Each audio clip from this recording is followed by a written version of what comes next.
Captain Walker, and he is assisted by First Officer Hawkins. Captain Walker has informed me our flight time today will be 5 hours. Your beverages will be complimentary. For a complete listing of the beverages we do offer, you can refer to the back of the Hemispheres magazine. Ce film m'a conduit sur les traces d'une histoire bien étrange qui constitue l'une des affaires criminelles les plus spectaculaires de l'histoire des États-Unis. Tout avait commencé de manière anodine.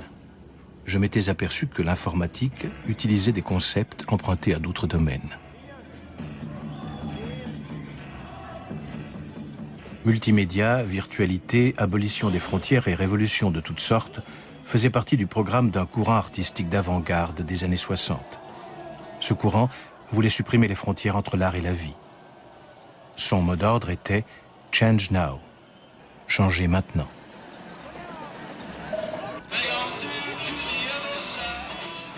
Un cocktail fascinant de révolte, de rock et de pop.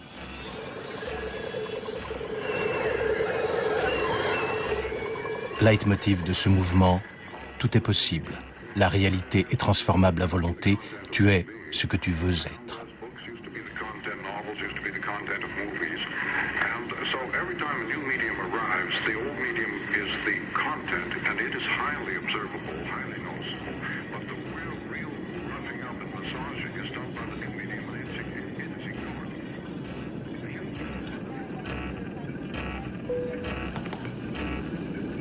La rencontre entre le monde de l'art et celui de l'informatique m'intrigue.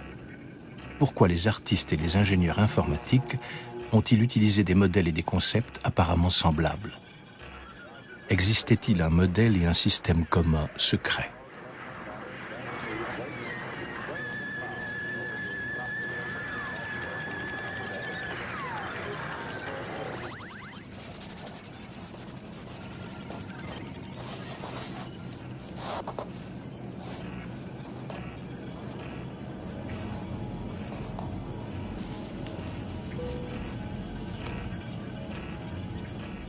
Mes recherches me mènent chez un éditeur à New York. Dans les années 60, John Brockman faisait partie de la scène multimédia new-yorkaise et côtoyait John Cage, Jonas Mekas et Andy Warhol.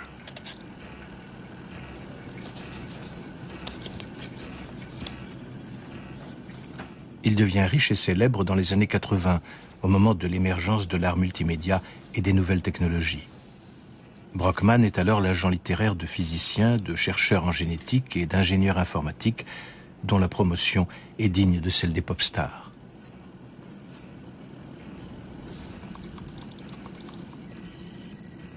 Dans les années 90, sa maison d'édition devient le centre d'un réseau de scientifiques, d'artistes et d'hommes des médias qu'il baptise Digerati.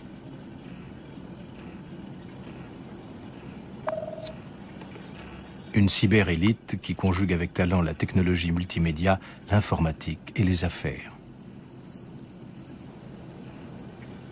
En 1993, le réseau de John Brockman est la cible d'un attentat à la bombe qui fera une victime, l'ingénieur en informatique David Gilliland. Le FBI arrête le présumé coupable, un ancien professeur de mathématiques diplômé de l'université de Harvard, Ted Kaczynski.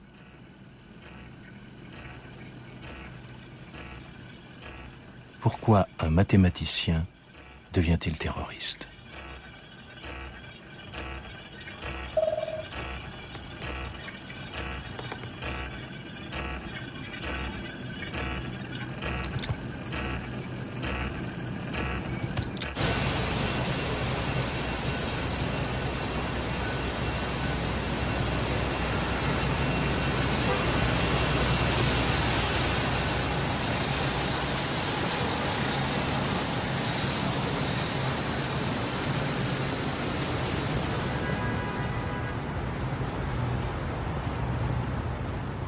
John Brockman est mon premier interlocuteur.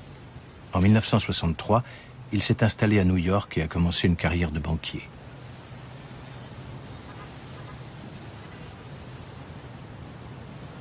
I was walking through Central Park one day, playing my banjo, and along comes Jonas Mekas with his little 8mm camera, and he starts filming me. We started to talk, and within a day, I was the new director of the Filmmaker Cinematheque. And I quit my job And he said he wanted to put together a festival based on cinema but incorporating other arts. And that was the mandate, and he made some suggestions. We thought about it, talked about it, and it was up to me to put it together. And so I called it the Expanded Cinema Festival. And I went to Rauschenberg, Oldenburg, Nam June Paik, the USCO group, Carolee Schneemann, dancers, artists, poets, audiovisual people, and the only requirement was cinema somehow was incorporated into the piece, just a total rearranging the senses. You didn't know what you were looking at.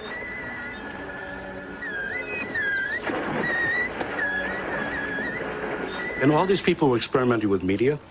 They were dealing with technological stuff. You know, nobody was talking about cybernetics at the time, but they were all reading McLuhan. Rauschenberg told me about McLuhan, suggested I read it. Then Cage handed me a copy of Cybernetics by Norbert Wiener and said, "This is something for you." Because I was extremely interested in notions of feedback and nonlinearity. I got a call from A.K. Solomon, who was head of biophysics at Harvard, and he had read about the Expanded Cinema Festival. Said, you know, we have all these scientists up here at Harvard and MIT, and a group of us would like to invite a group of artists to spend a couple of days in a seminar, to talk about mutual interests. So I was invited to put this together, which I did. And then they took us to see the computer.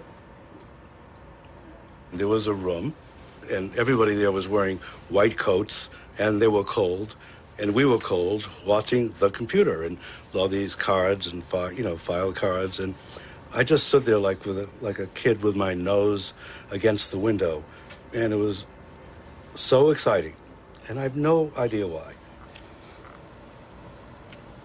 J.Z. Young, an Oxford biologist in Doubt and Certainty in Science, said, we create tools and then we mold ourselves through our use of them. And I read that in 1964, and something went off. And I suddenly realized that reality isn't this thing in front of us on a proscenium stage. It's a movable feast. We are creating technologies, then we are the technologies. It's not your heart is like a pump, your heart is a pump. It's not your brain is like a computer, your brain is a computer until the next thing comes along. Now you're a neural net, or now you're an information system.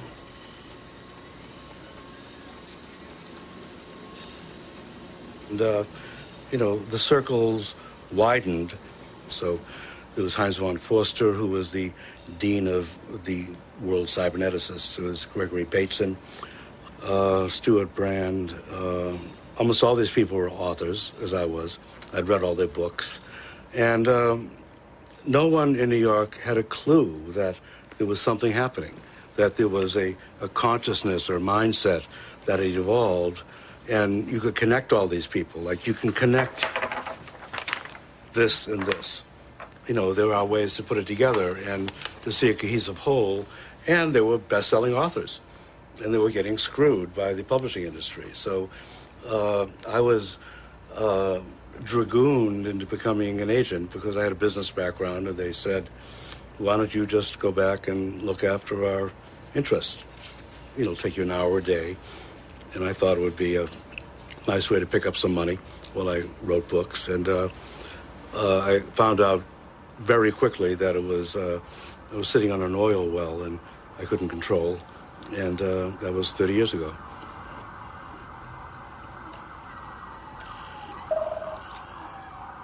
In 1993, someone attacked your network.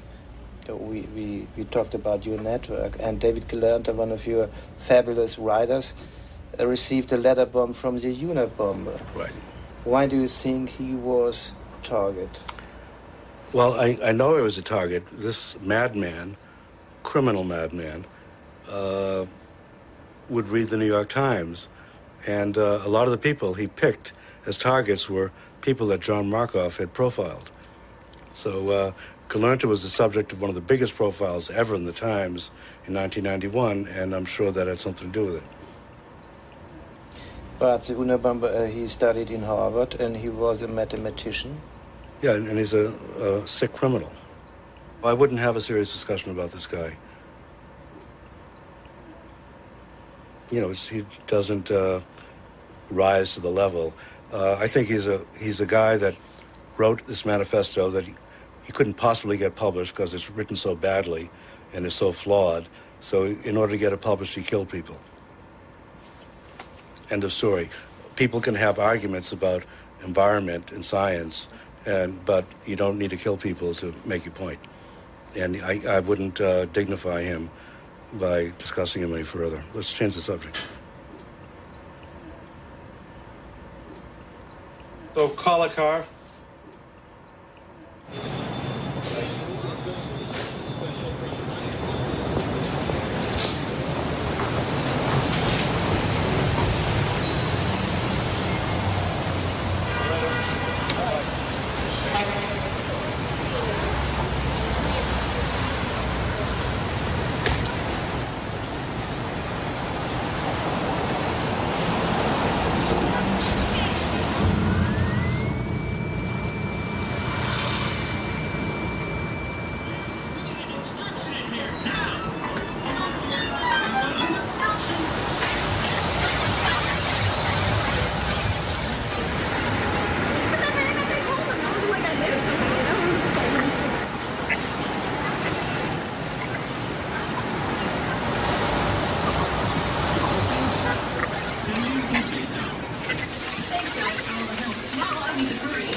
La réaction de John Brockman à ma question sur Ted Kaczynski me surprend. Quel est donc ce fameux manifeste dont il m'a parlé ?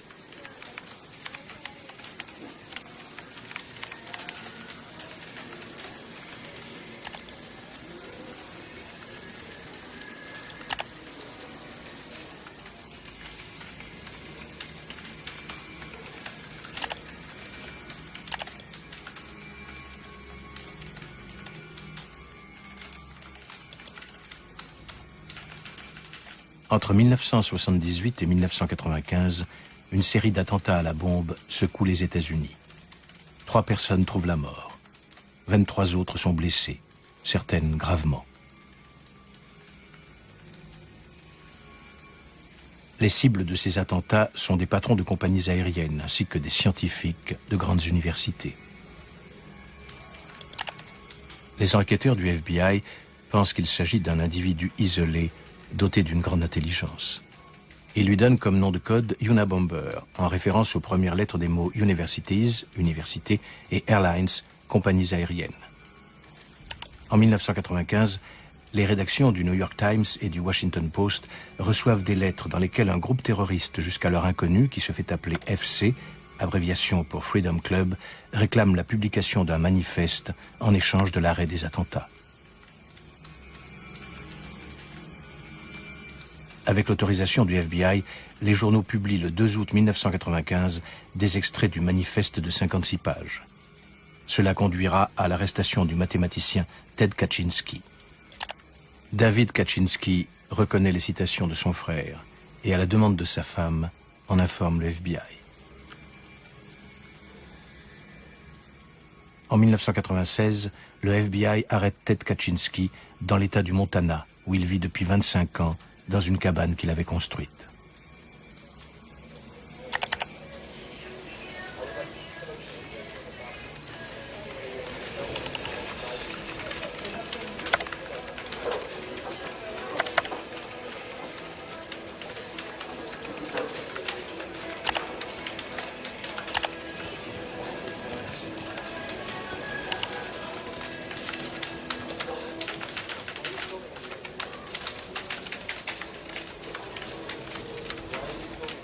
Mon interlocuteur suivant est Stewart Brandt, ami et client de John Brockman.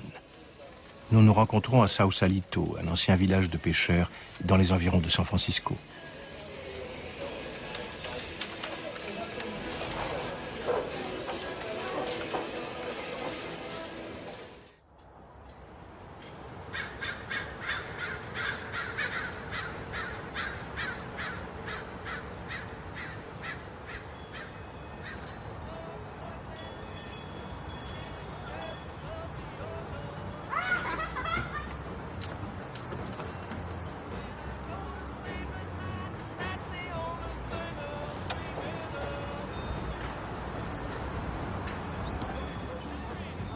Dans les années 60, Stewart Brandt faisait partie d'un groupe de hippies et d'artistes qui vivaient sur des péniches.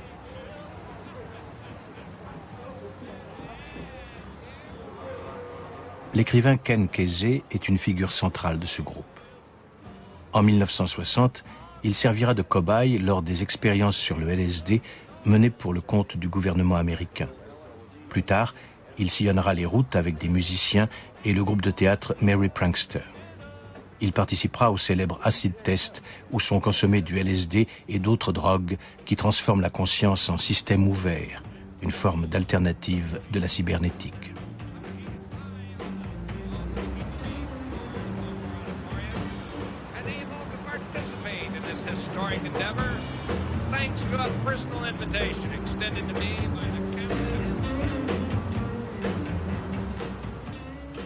Stewart Brandt a été l'un de ces cybernéticiens alternatifs.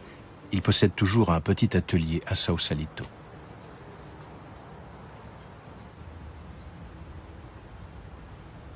Brandt est l'inventeur du concept de personal computer. Dans les années 60, il est l'éditeur du Whole Earth Catalogue, un catalogue de vente par correspondance de produits pour un mode de vie alternatif. Dans les années 80, il installe sur une péniche à Sausalito le premier réseau informatique alternatif au monde, baptisé The Well. Dans les années 90, il devient consultant pour l'industrie informatique californienne. Quel est donc le point commun entre l'informatique, le LSD et les hippies? In 1960 and 61, I was a lieutenant in the U.S. Army, based at Fort Dix, New Jersey. And on weekends when I could get away, I went to the Lower East Side of New York and hung out with artists, because by then I'd been hanging out with artists in San Francisco in 1959 and 60.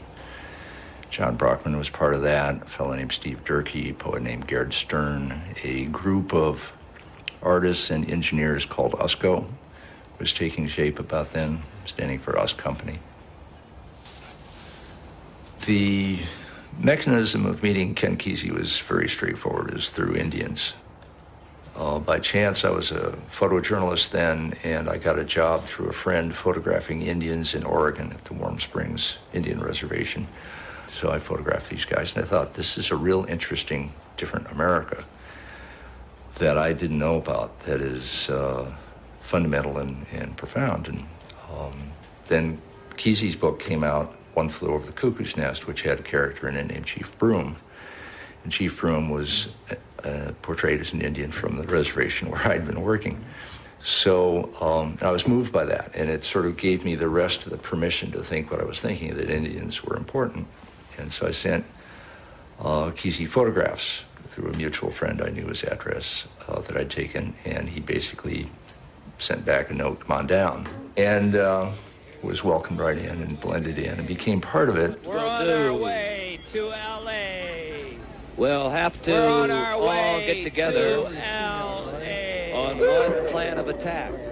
How are we coming in? Is everybody Which at coming this in time everywhere? is You're going to have should all be coming in everywhere. Everywhere.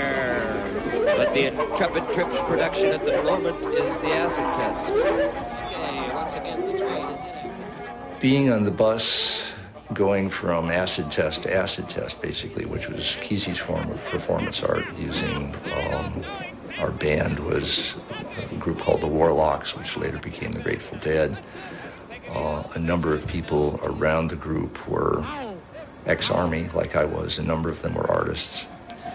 And it was intensely improvisational. Come on now. Get some power up here on the stage. Our best technicians are now on the problem. All right, turn up the microphone.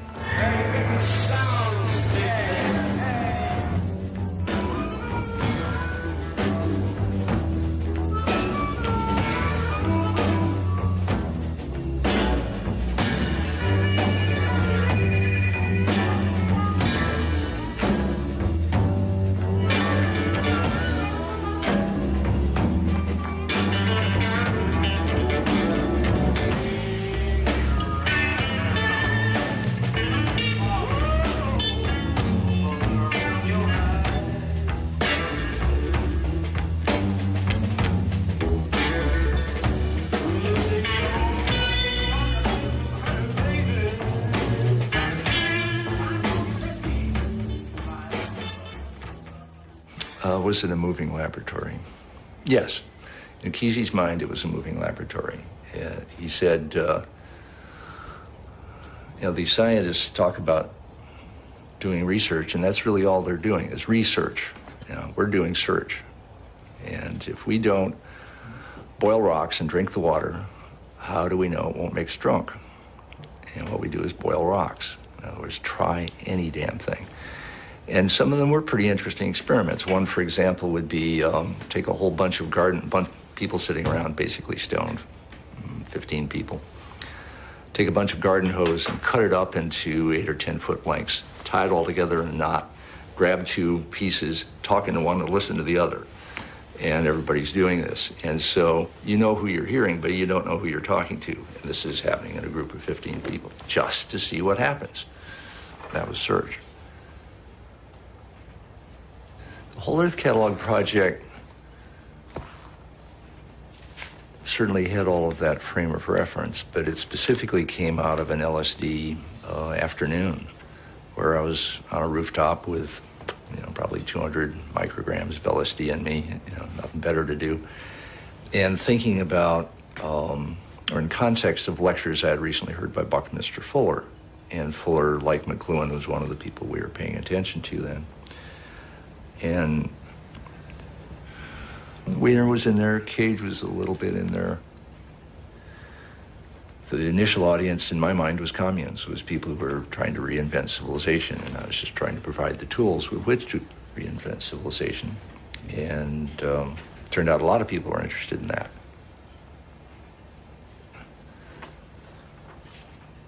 The communes that try to, quote, go back to basics and just farm, made a real good try at doing that. And some of them even learned a fair amount of serious farming. A book that we purveyed in the Whole Earth Catalog called Goat Husbandry was a very popular book. And it's a good book. You get the book, get a goat, you can do it. Milk and everything. But it didn't play out very far. It was basically a different kind of dead end from what drugs were. Whereas some of the technology, some of the alternative energy technology showed real promise. Solar energy basically took off gradually and takes off to this day. Computer technology, obviously. And because the counterculture hippie frame of reference was there for outlaws of all kinds, it basically swept right through the outlaw computer people, the hackers, and became their frame of reference in a kind of a gift economy optimistic approach, became then the basis for personal computer software, then the internet and the web, and on and on. And that's the main legacy from the 60s, as far as I'm concerned, is the open system approach to everything having to do with computers. Stuart, you offered 2 lines in the catalog. How to use a computer and how to build a cabin in the woods like Thoreau, one of the American icons. On one side, you offered technology, and on the other side, anti-technology in one book. Mm-hmm. I agree. Was there a discussion about that among the users of the catalog, or was it a conflict? What was your position in this time? We came down on one side of the conflict between technology and anti-technology. We came down on the side of technology, basically on the theory of the way to make a technology work for you is just grab it and run with it and go do whatever you want with that technology. And if that happens and everybody does that and these technologies basically get democratized, then they will work out okay. If you fail to do that and just say they're very, very evil and I will never touch them, then they have complete freedom to be as evil as they want. You know who wound up in Thoreau's cabin was the Unabomber, was Ted Kaczynski. Yeah. Saying this is evil, evil, evil, and I'll prove it by killing some of the people who do it.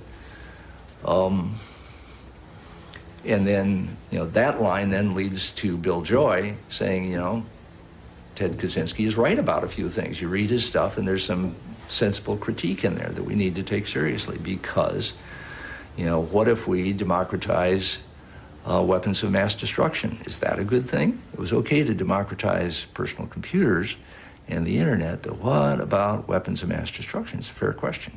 And that's one that we're now dealing with in the early 21st century. I think it will eventually sort out, but it's a real question. Well, he was saying the culture is going a whole direction here, and I think it's a dangerous direction, and I will personally prevent it from going there. And he got heard by vile means, but he got heard.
La société industrielle et son avenir par le FC.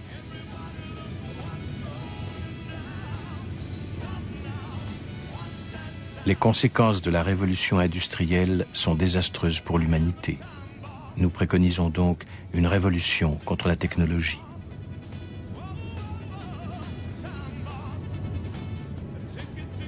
Le progrès technique et scientifique va détruire la liberté de l'individu. Il n'existera bientôt plus de lieu où l'individu pourra échapper à la surveillance d'un superordinateur et au contrôle de la conscience.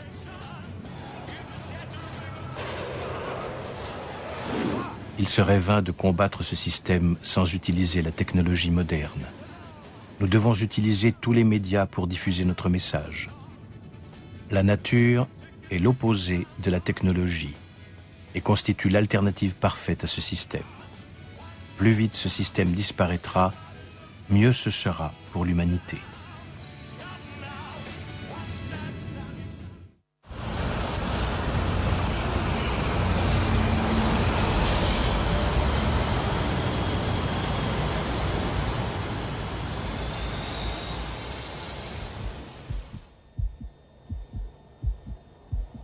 Florence, Colorado, le 28 février. Cher Monsieur Dambeck, je vous remercie pour votre lettre et vos questions auxquelles je vais essayer de répondre. Cela me permettra d'approfondir mes connaissances en allemand. Je ne suis pas un scientifique. J'ai été mathématicien il y a 30 ans, mais j'ai oublié la plupart de mes connaissances en mathématiques.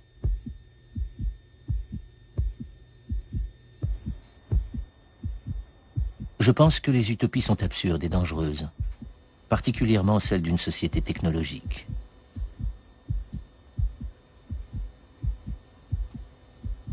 La technologie est un pouvoir opiniâtre et extrêmement dangereux, qui nous conduit où elle veut bien nous conduire. Cela ne tient ni du hasard, ni de l'arbitraire de bureaucrates, politiciens ou scientifiques arrogants. Mais le système technologique doit tout simplement conformer le comportement humain à ses propres exigences.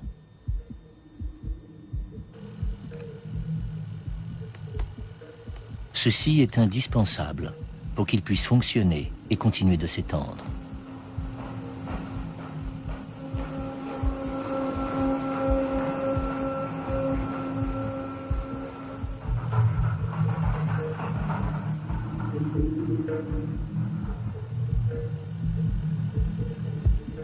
Vous me posez également des questions sur le manifeste.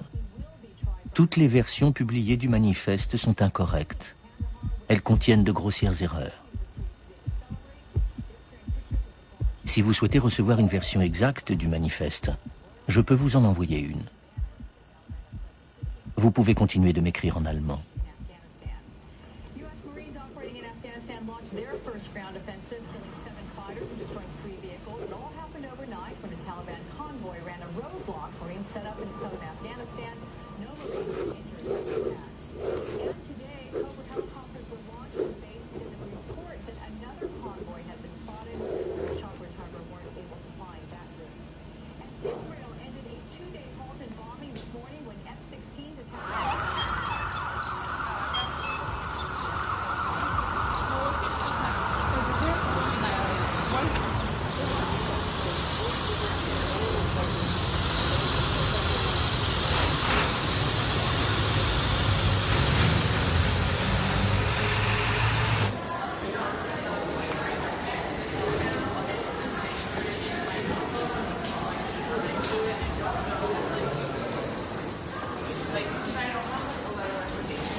Comment naît une utopie? Est-ce qu'elle naît par hasard? A-t-elle un ou plusieurs inventeurs? Existe-t-il un plan? Au MIT, le Massachusetts Institute of Technology, on forme l'élite internationale des ingénieurs et des scientifiques. Le MIT a été un pionnier dans le partenariat entre l'armée et les universités. Cette collaboration commence pendant la Première Guerre mondiale et se poursuit pendant la Seconde, où la technologie devient décisive. Stuka auf Stuka kippt ab.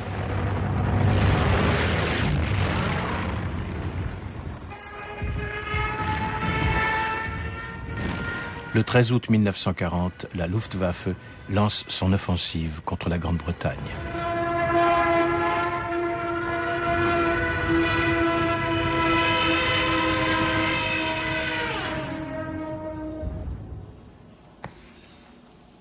Peu après le début des attaques allemandes, le mathématicien et physicien américain Norbert Wiener met son savoir au service de la lutte contre le fascisme.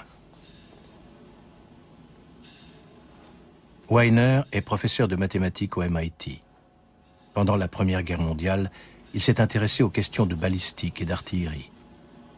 Comment construire une machine qui peut prévoir les mouvements des avions de chasse, de façon à pouvoir les abattre?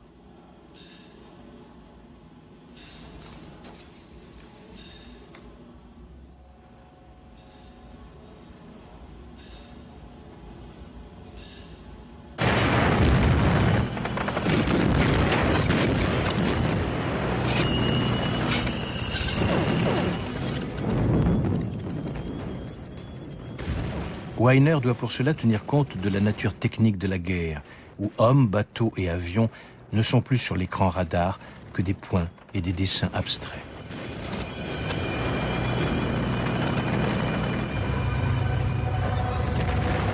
Le pilote ne fait plus qu'un avec son avion. La frontière entre l'homme et la machine s'estompe.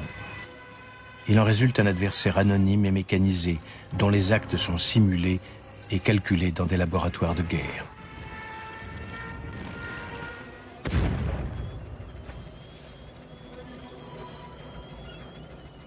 Les machines de Weiner ne seront pas utilisables avant la fin de la guerre, mais le mathématicien posera avec elles les bases d'une nouvelle science que l'on baptisera cybernétique. La cybernétique s'intéresse à la transmission des informations dans la machine et l'être vivant.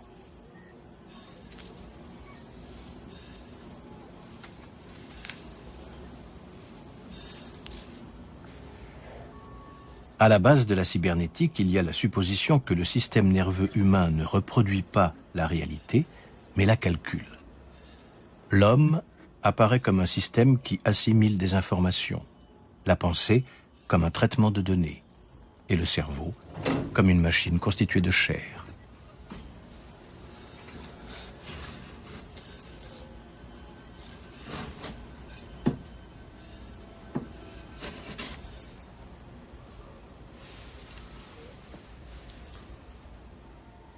Le cerveau n'est plus le lieu où le moi et l'identité se forment de façon mystérieuse grâce à la mémoire et à la conscience. C'est une machine constituée de circuits, de boucles de contre-réaction et de nœuds de communication.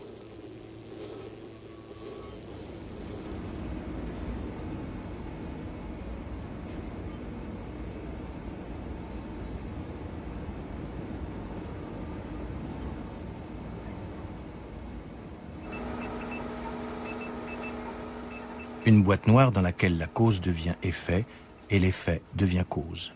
Un système de feedback fermé avec des entrées et des sorties de données que l'on peut contrôler et calculer. Le cerveau n'est plus envisagé du point de vue de la nature, mais de celui incontestable des mathématiques et de la logique.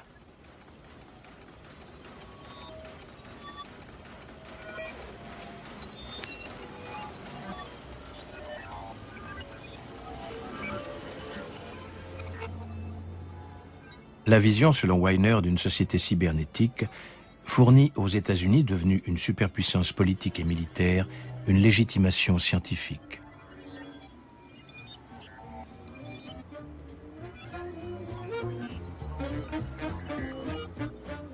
La cybernétique devient la nouvelle science de référence et se développe sous plusieurs étiquettes. D'une théorie naît une pratique à l'échelon international.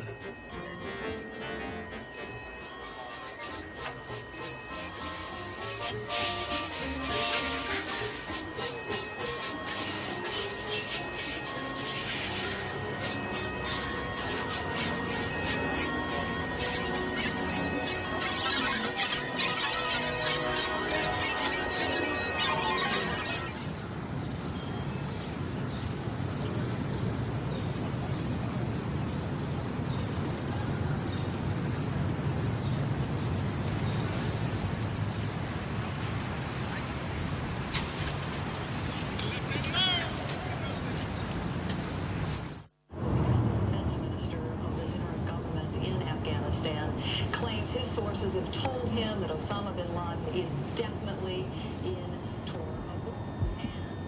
Florence, le 6 mai. Disposant d'un peu plus de temps, je réponds à présent à votre lettre. Vous me demandez à quoi ressemblerait une société post-technologique. Quand toute la technologie moderne sera détruite, il n'y aura plus ni biotechnologie, ni ordinateur, ni bombe atomique, etc. Restons dans des exemples pratiques et concrets. Aimeriez-vous que les hommes vivent dans un monde virtuel?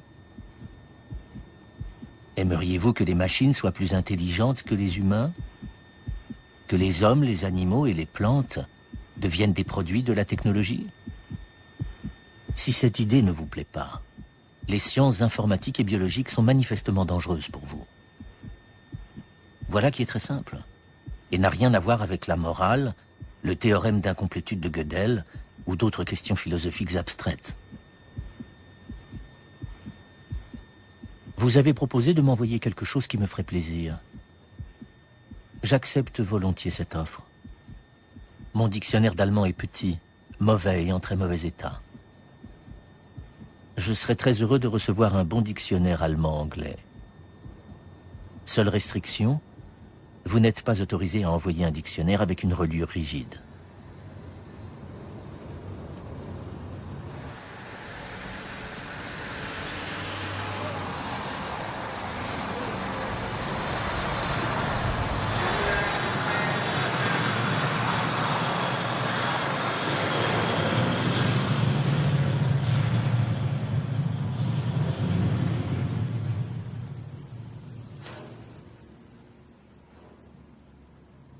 With the Cold War, with World War II over, and now us turning our attentions to the Russians, we needed various ways to, one, literally protect our skies, and two, to give the people of the U.S.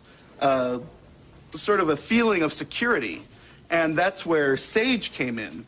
SAGE is the largest computer ever made, and this is only one portion, and all of this is another portion. And we have less than 10% of one SAGE machine. First wide-scale use of modems was on this machine. And how it worked was you'd actually see a blip on the screen that was moving, and you would access that blip with a light gun by actually clicking on it. And if there was any information in air traffic control, it would show up in one area. But if not, the intercept technician would have to have it shot down. And you can see the large screen here. And first wide-scale use of modems, it was a decentralized network. So if a bomb was to take out one of them, you could still control the output and the inputs from another station. So it was very influential in the early days of the ARPANET, with a lot of the whole concept of, being able to keep the network running if you lose one of the nodes.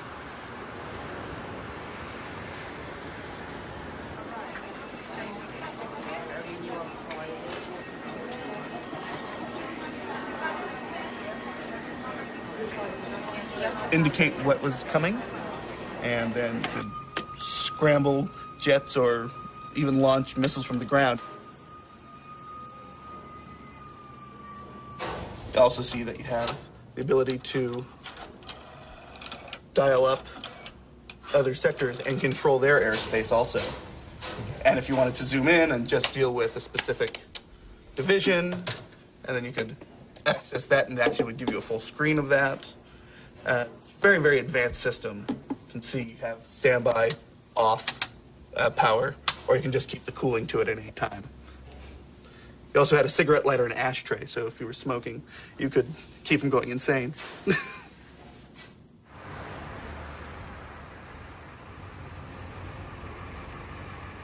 In response to the recent cases of anthrax in the U.S., all of the experts I spoke with said the worst thing we can do right now is panic. We need to let public health officials and the FBI carry out this investigation. And in the meantime, what the government can do is take some time to get enough of your love, as well as prepare and not do. I'm a hard boy, baby. I can't get enough of your love. When I go to sleep at night, that's the only thing I'm dreaming of. Retour à Ted Kaczynski. En 1958, l'adolescent de 16 ans, au QI de 170, commence ses études de mathématiques à l'université de Harvard.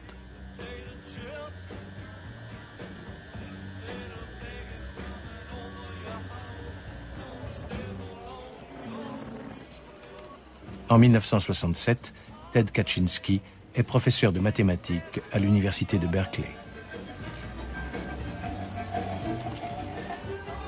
Pourquoi Ted est-il passé dans le camp des opposants à la technologie et n'est-il pas devenu un hippie passionné d'informatique comme Stewart Brand ou John Brockman?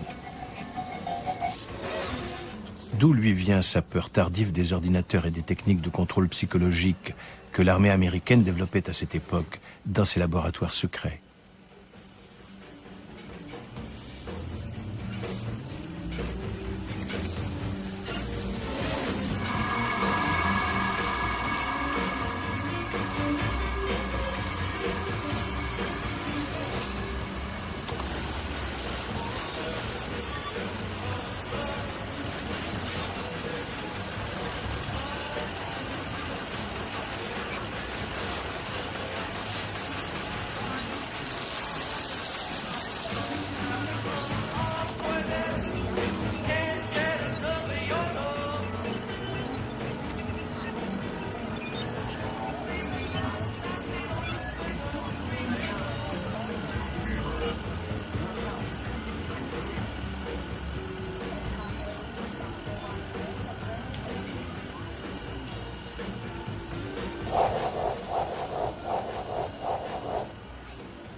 Comment crée-t-on des réseaux informatiques planétaires à partir d'ordinateurs isolés?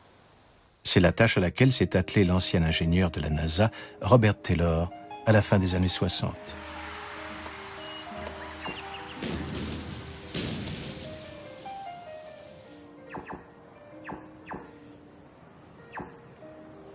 Taylor fait partie des jeunes ingénieurs et scientifiques enthousiasmés par la cybernétique de Norbert Wiener et les premiers ordinateurs.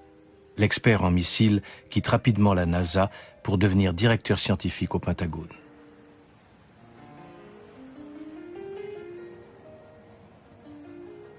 Là, il décide du montant des subventions accordées par le ministère de la Défense aux laboratoires des universités, aux entreprises ou aux scientifiques pour leurs projets de recherche.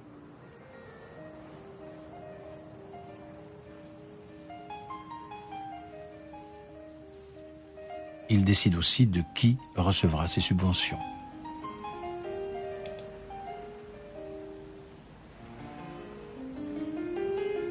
Le projet ARPANET, développé sous sa direction dans les années 70, est le précurseur d'Internet et de tous les réseaux de communication utilisés aujourd'hui dans la guerre électronique.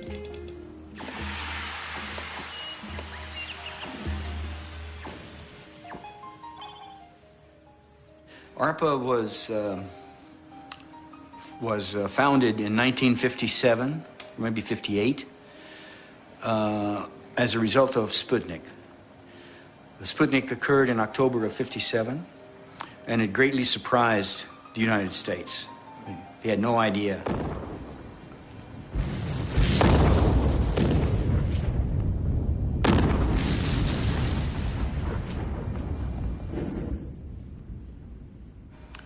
In 58, very soon after Sputnik, Eisenhower, who was president then, asked the Department of Defense to set up a special agency called ARPA, the Advanced Research Projects Agency, to look for research projects that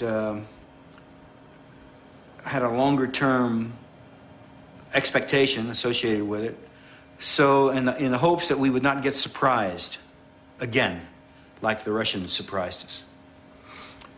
So the initial ARPA programs were all space-related, not computer research, by and large. Then in 1960, NASA was formed, and by Kennedy. And the ARPA space programs were all transferred to NASA. That left ARPA, by 61, 62, it left ARPA an opportunity to do some other things. And one of the things they decided to get into was computer research. For my office in ARPA, and for some of the other offices in ARPA, the policy was go find people with really big ideas that you think might work, and if they do work, the payoff will be very large. And then there were people, labs, offices, and companies. Yes. And how... And I was supporting... Can it work? Can you draw for me how exists then a network? Okay, so this group here has its own computer, and this group has its own computer, and this group, and so on. But these computers cannot talk, communicate with one another unless you put a little translator next to each one of these. So this computer's sending something over here, it goes through this translator. The translator translates this language, if you will, or these bits, into a common language that he can understand and he can understand, but he can't and he can't. And so the translation goes through here, it comes here. This guy then translates this stuff into something that this guy can then receive. And the same is true over here, and over here, and even over here, so that everything is sort of multiple connected. But some historians have looked at this and said, well, the reason that ARPA built the ARPANET was in the case of nuclear disaster. No, that's not the reason we built the ARPANET. We built the ARPANET to enable people in different places who had common interest to share those interests. The internet is simply an evolution of the ARPANET, both in philosophy and in technology.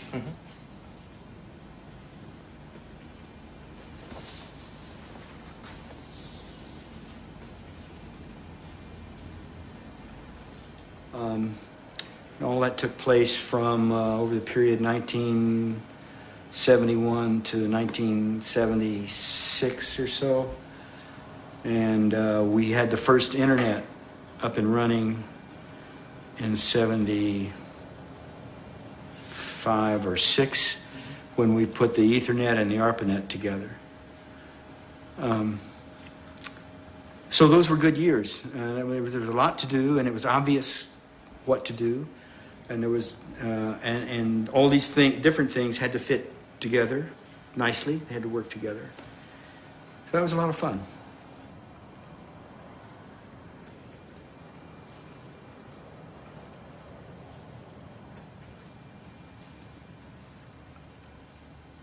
Robert, for you it was a lot of fun, but other people were afraid of these growing networks. For them it seemed like cancer or a machine which we perhaps couldn't control. What do you think about such critics like Ted Kaczynski?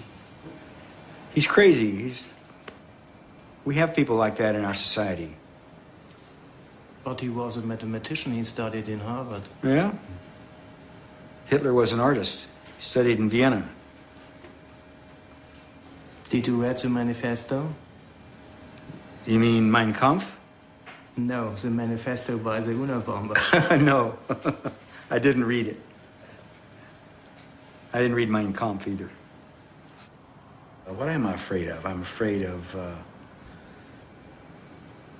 well, I'm afraid of the Al-Qaeda. I'm afraid of cancer. But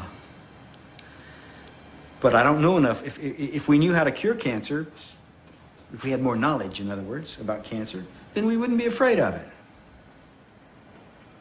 But you know cancer is an illness, Krankheit? Illness? Yeah. Is an illness of the modern society, is an illness of the civilization. Yeah, but someday, I believe, we will understand how to cure cancer or prohibit cancer. I believe that will happen long before we have an electronic battlefield or a machine that we can't control. And when we know how to cure or prohibit cancer, we will no longer be afraid of it. It's a question of knowledge, of eliminating ignorance. Ignorance is a state of no knowledge. Ignorance. It's not stupidity. That's something else. Ignorance causes fear.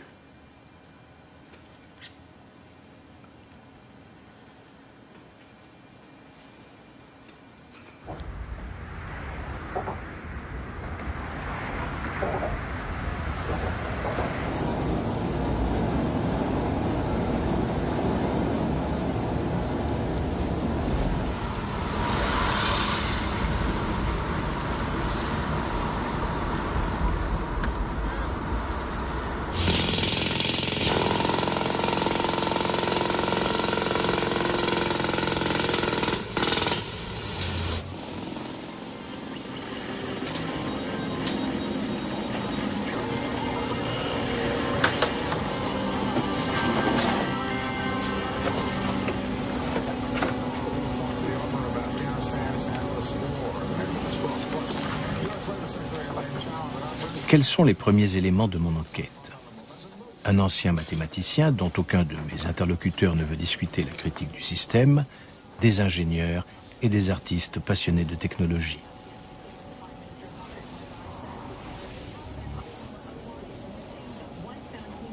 Tout ceci fait apparemment partie d'un système dont je commence tout juste à percevoir les contours. Un système de feedback génial qui utilise chaque attaque contre lui et chaque perturbation comme source d'énergie lui permettant de se perfectionner. Qui a besoin d'une telle chose? Qui a conçu une telle chose?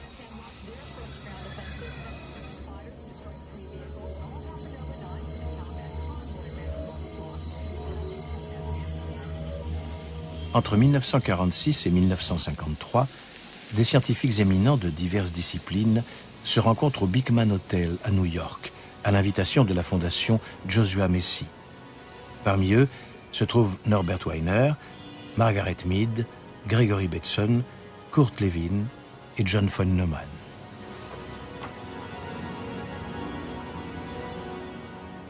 Le but de ces rencontres confidentielles, que l'on baptisera plus tard les conférences Macy et auxquelles participent parfois des agents de la CIA, créer une science permettant de prévoir et de contrôler le comportement humain.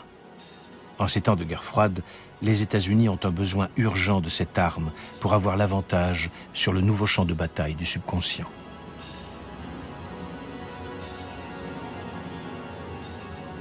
Les participants des conférences Macy accueillent avec grand intérêt la publication en 1950 de La personnalité autoritaire. Il s'agit d'une étude collective de l'Institut international de recherche sociale, une annexe de l'Institut de recherche sociale de Francfort, dont les figures majeures sont Max Horkheimer et Theodor Adorno. La personnalité autoritaire est à l'époque l'étude sociologique la plus complète d'une société, en l'occurrence les États-Unis. Elle entreprend de fournir une explication scientifique aux préjugés religieux et raciaux. Les milliers d'entretiens récoltés forment une gigantesque base de données qui est exploitée par les ordinateurs les plus modernes et doit expliquer comment le comportement autoritaire peut devenir un phénomène de masse.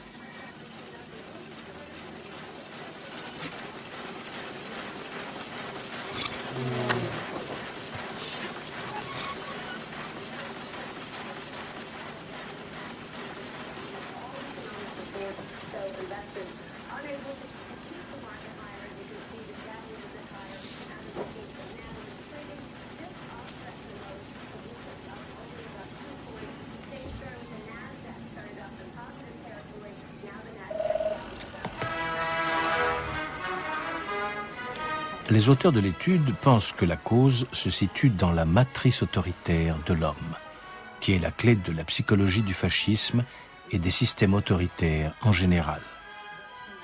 Cette matrice se développe au travers de l'éducation et de la tradition. Elle est incompatible avec la représentation métaphysique d'une nature supranaturelle.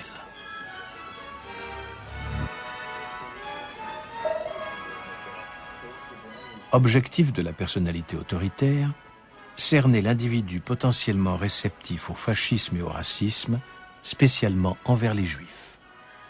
À cet effet, les sociologues mettent au point une échelle qui doit mesurer le potentiel fasciste de l'individu, baptisée échelle F.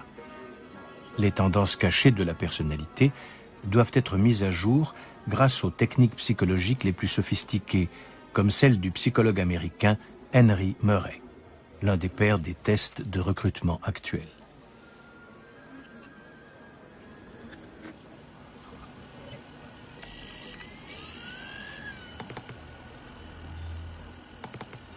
Pour éradiquer à jamais le fascisme et l'antisémitisme, il apparaît nécessaire de changer la nature de l'homme et son modèle culturel afin que cette matrice autoritaire disparaisse définitivement. Mais comment pénétrer sans opération dans la personnalité et la conscience des hommes pour changer cela ?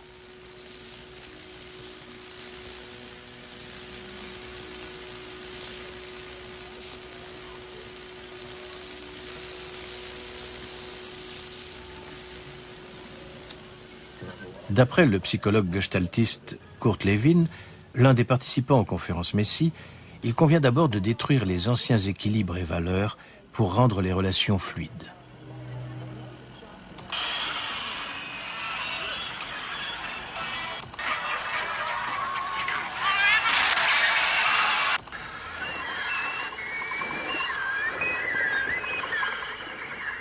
De nouveaux équilibres et valeurs peuvent alors être établis, qui seront consolidés de façon durable par l'autorégulation.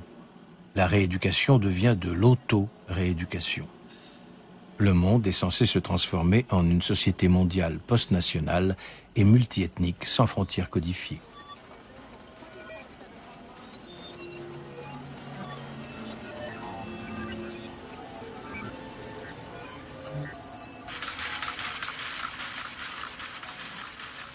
les participants des conférences Messie pensent pouvoir fournir les outils et les plans de construction nécessaires à l'avènement de ce nouvel ordre mondial. Des machines à calculer nouvelles et plus rapides, ainsi qu'une théorie des systèmes et des modèles cybernétiques grâce auxquels tous les domaines de la science, de la culture et de la politique pourront être contrôlés et dirigés. Cela doit permettre la programmation d'un homme nouveau, d'un homme anti-autoritaire.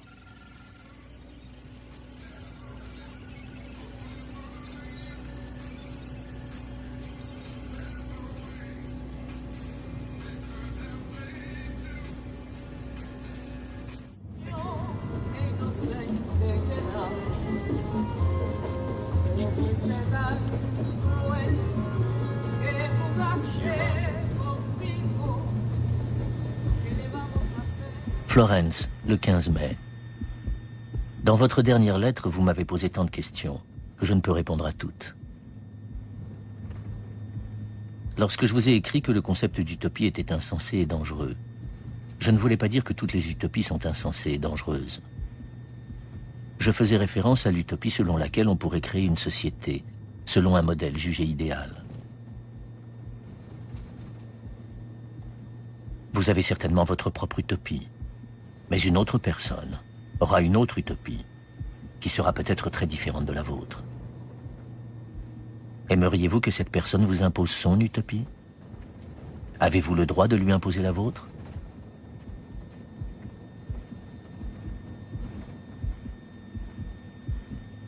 J'aimerais beaucoup répondre à cette question ainsi qu'aux autres, mais de graves problèmes sont apparus qui me causent beaucoup de soucis. C'est pourquoi je termine ici cette lettre. Je vous écrirai plus longuement, ultérieurement.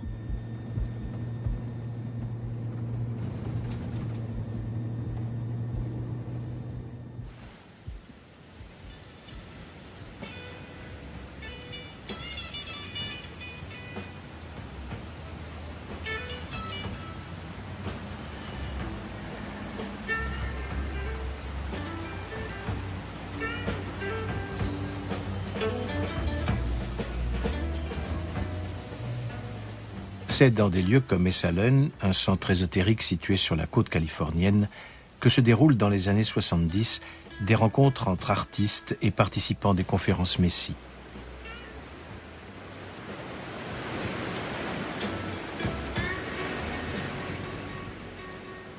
Il s'agit de faire émerger une nouvelle spiritualité grâce à la cybernétique et aux drogues et de vulgariser les idées des conférences Messie. Participent à ces rencontres Stewart Brandt, John Brockman, ainsi que des gourous de l'avant-garde tels que John Cage ou Buckminster Fuller. Elles permettront à la cybernétique et à la théorie des systèmes de se répandre dans les milieux internationaux de la bohème et d'acquérir ainsi une aura non militaire.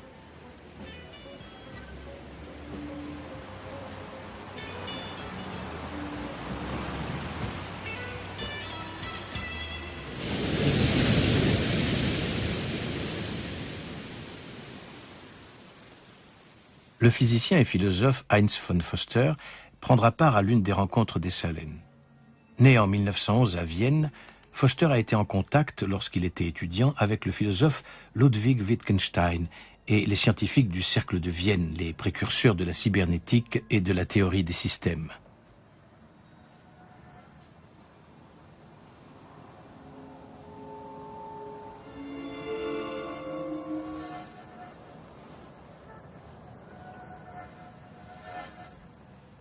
En 1953, Heinz von Foster devient aux États-Unis secrétaire des conférences Messie, ce qui lui donne l'occasion de côtoyer l'élite scientifique américaine.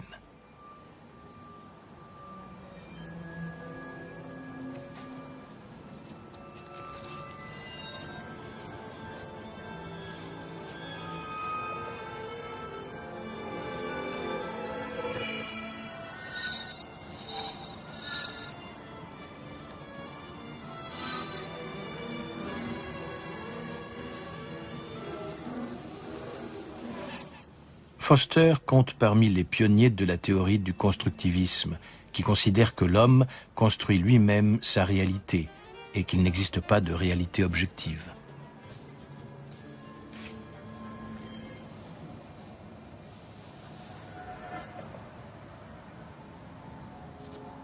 Dans les années 60, Heinz von Foster dirige son propre laboratoire de recherche, le Biological Computer Lab, à l'Université d'Illinois. Pour le compte des départements de recherche de la marine et de l'armée de l'air américaine, il travaille entre autres à la réunion des systèmes numériques et biologiques.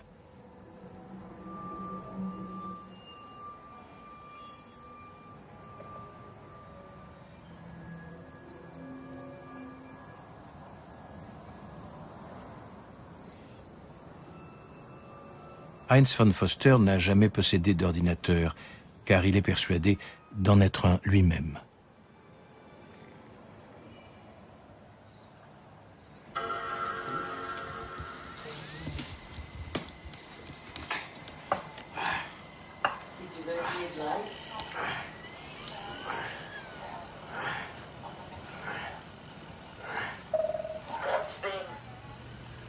Bin ich durch Zufall auf den Wiener Kreis gestoßen. Und diese Vorträge, die ich dort gehört habe, habe ich tief beeindruckt und wirklich Das letzte Mal gewesen, ja. Dann durch Zufall bin ich auf einen Wiener Philosophen gestoßen. Ja, da habe ich dasselbe blaue Hemd. Also bin ich immer noch derselbe Heinz. Wie ich diesen Tractatus Logico Philosophicus zum ersten Mal gelesen habe, war ich völlig hingerissen. Ich habe also fast den ganzen Traktatus auswendig gekonnt. Habe aber niemanden gefunden, mit dem ich darüber reden kann. Nur wenn zu uns zu Hause in der Familie irgendwelche philosophische Sätze gesprochen worden sind, habe ich gesagt, nein, so geht das nicht. Ludwig Wittgenstein sagt, Proposition 4,52, so ist der Fall. Und meine armen Eltern und Verwandten haben gesagt, was machen wir mit diesem armen Buben? Der ist völlig brainwashed von Wittgenstein. Können wir irgendjemanden finden, der ihm da hilft, aus dieser Falle herauszukommen? Im Gegenteil, ich bin immer in diese Falle tiefer und tiefer hineingerutscht. Was ich sehe und was, glaube ich, in Ihren Fragenkomplex eintaucht, ist, dass Wissenschaft oder Scientia auf Lateinischen in diesen 2000 Jahren, seit Aristotel bis 2000, einen unerhörten Erfolg gehabt hat. Und auf was zieht sich Scientia zurück? Das indoeuropäische Urwort für Scientia ist ein Wort, das heißt Sky. Und das ist in Science und Scientia und in Schizophrenie und in Schism. Das ist das Wort für trennen. Und eben Systemik ist genau eine parallele Entwicklung, nur das Gegenteil von Science ist integriert. Also wenn Sie heute bedenken, die ganze Systemtheorie und die Systemforscher, die sowohl in der Kunst als auch in der Wissenschaft auftauchen. Ich würde eben das eben nicht mehr Wissenschaft nennen, ich würde das eben Systemics nennen. Das heute die Wissenschaft ist übergegangen in eine Haltung, die zusammensieht, eine Systemics, also von Science to Systemics sehe ich die heutigen Schritte.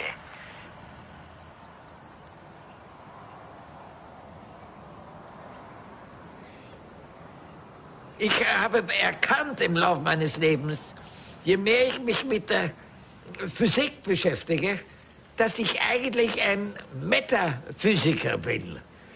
Und damit habe ich mich dann mehr und mehr gespielt. Und wenn Sie mich fragen, ja lieber Heinz von Foster, was ist ein Metaphysiker? Dann sage ich Folgendes.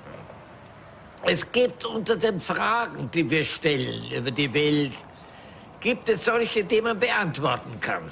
Heinz von Foster, wie alt sind Sie? Das kann man beantworten, kann man nachschauen, Katalog, das heißt 1911 geboren, das ist jetzt 90. Oder man kann Fragen, die nicht beantwortet werden können, wie zum Beispiel, Heinz von Foster, sag einmal, wie ist das Weltall entstanden? Da kann ich eines von den 35 verschiedenen Theorien sagen. Und ich frage einen Sternkundigen, und er sagt, da war doch dieser Big Bang vor 20 Millionen Jahren. Oder ich frage einen braven Katholiken, und sagt, jeder weiß, wie das entstanden ist. Da hat Gott die Welt erschaffen.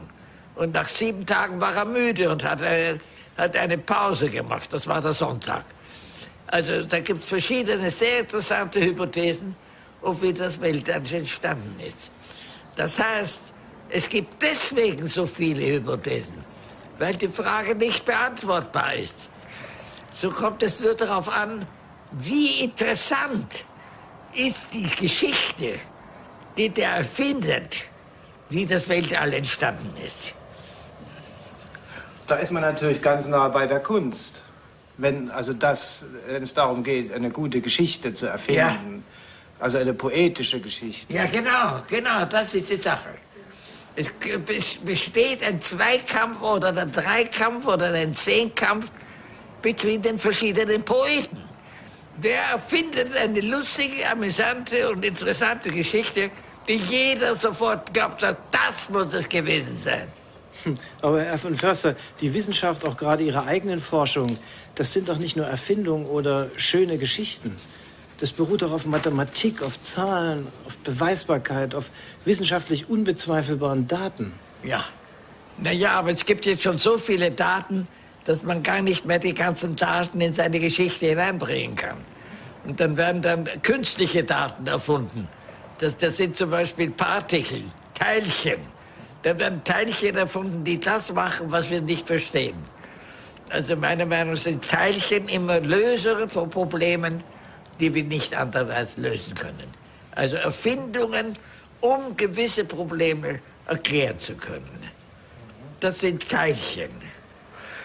Jetzt muss ich dumm fragen. Ja, das verstehe ich. Ja. Ja, ich lasse es mir ein bisschen besser erklären. Ja. Sagen wir, es ist eine Lücke in meine Theorie. Ja, da kann ich nicht mehr drüber springen. Ach so, nein, das sind einfach neue Teilchen, die entweder grün, gelb oder sprechig oder ich weiß nicht was alles machen. Die ersetzen das Loch in meiner Theorie.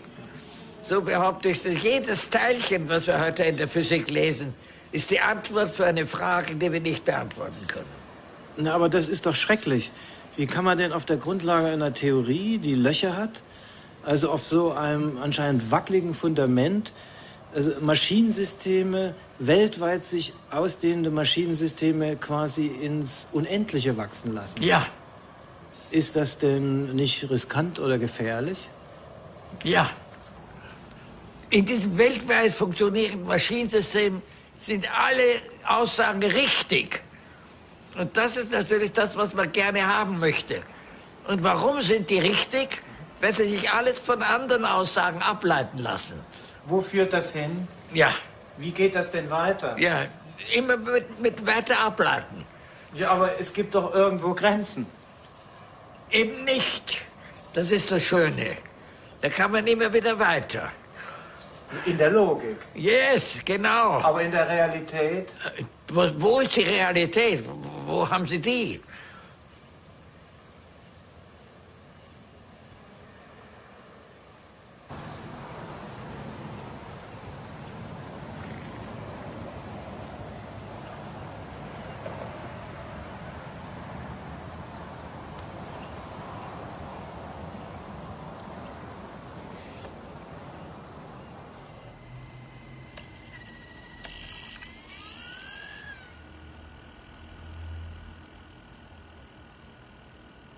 En 1971, Ted Kaczynski abandonne sa chaire de professeur à l'université de Berkeley et part se construire une cabane dans les forêts du Montana.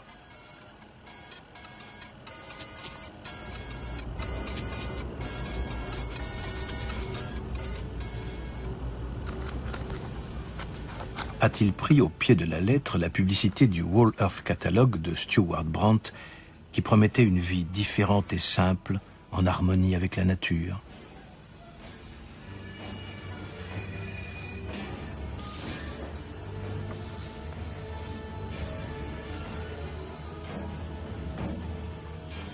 Cherche-t-il dans cette expérience extrême une authenticité et une réalité qui se sont dissoutes dans l'espace illimité des mathématiques et de la logique et ne sont plus que des structures et des formules mathématiques abstraites?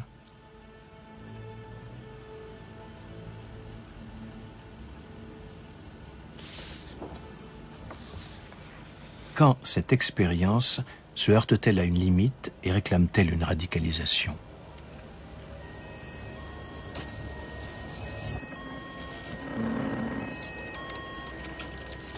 Quand le déclic se produit-il? Quand la fuite en dehors des mathématiques et de la logique devient-elle une fuite en avant dans la paranoïa, comme les médias l'ont insinué? Une fuite dans la paranoïa, comme celle de son collègue mathématicien Kurt Gödel, qui, avec son théorème d'incomplétude, pose une question à laquelle on ne peut répondre et se heurte à une limite au-delà de laquelle il n'y a que la paranoïa ou la vérité.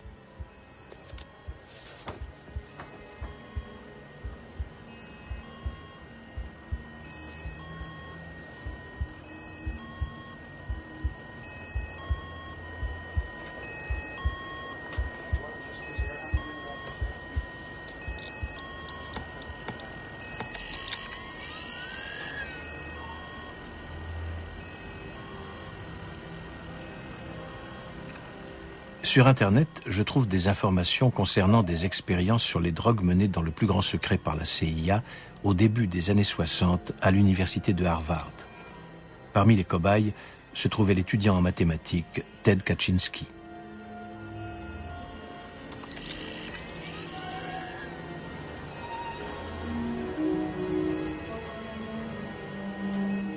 Le responsable de ces expériences était le psychologue Henry Murray, cofondateur du département des relations sociales de Harvard.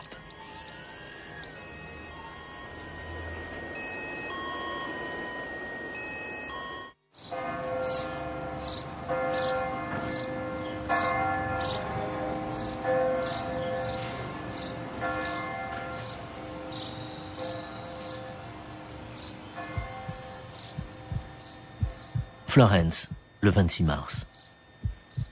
Votre idée selon laquelle le théorème de Gödel remettrait en question les fondements de la science et des mathématiques est erronée. Le théorème de Gödel affirme seulement que certains problèmes en mathématiques ne pourront jamais être résolus. Quand j'étais jeune et naïf, je redoutais que la technologie ne construise un jour un monde ordonné, réglé et parfait. Aujourd'hui, je pense que c'est improbable. Le fait que j'ai changé d'opinion n'a rien à voir avec le théorème d'incomplétude de Gödel, mais avec l'impossibilité de prévoir le comportement des systèmes complexes et ouverts.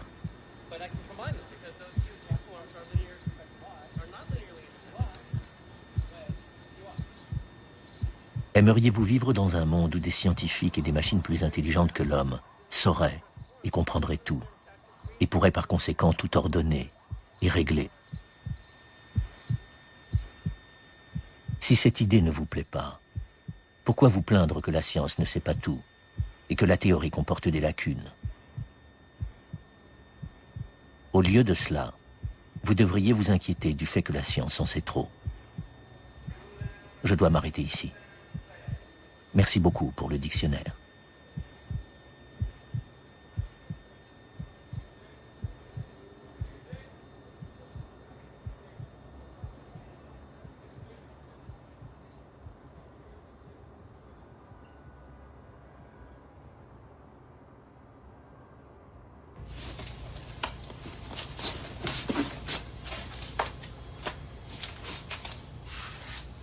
En 1958, Ted Kaczynski est sélectionné avec 20 autres étudiants de Harvard comme cobayes pour des expériences visant à étudier la structure de la personnalité des élèves surdoués. Tous les étudiants reçoivent un nom de code.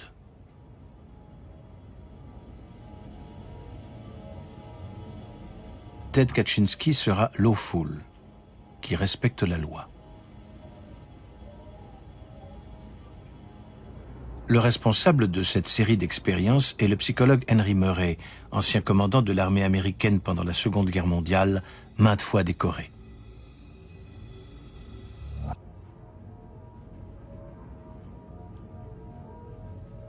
Pour le compte du département de guerre psychologique de l'OSS, l'Office de service stratégique, un précurseur de la future CIA, Murray développe un système de tests visant à déterminer les qualités de commandement des officiers. Les tests ont lieu dans une villa proche de Washington, dans un endroit tenu secret, baptisé Station S. Ils doivent évaluer le comportement des élites face à la pression psychologique.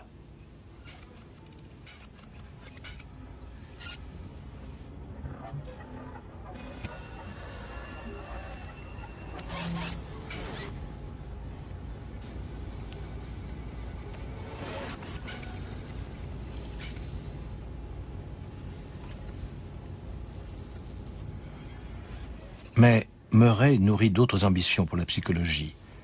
Tout comme les auteurs de La personnalité autoritaire, qui utilisent les tests d'évaluation qu'il a mis au point, Murray pense que la psychologie et les nouvelles sciences sociales peuvent contribuer à l'avènement d'un monde de paix et d'harmonie.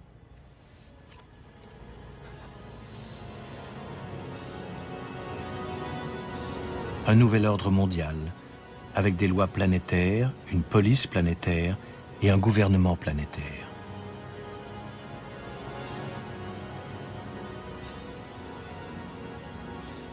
Selon Murray, les États-Unis sont l'abstraction d'un seul et unique monde qui attend d'être créé.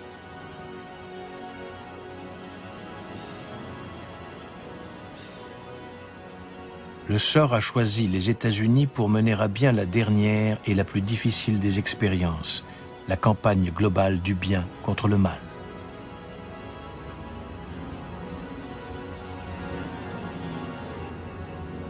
En nous soumettant totalement à un gouvernement mondial, nous réconfortons tous les hommes de la Terre grâce à la perspective de la sécurité qui peut combattre le spectre de tous les totalitarismes.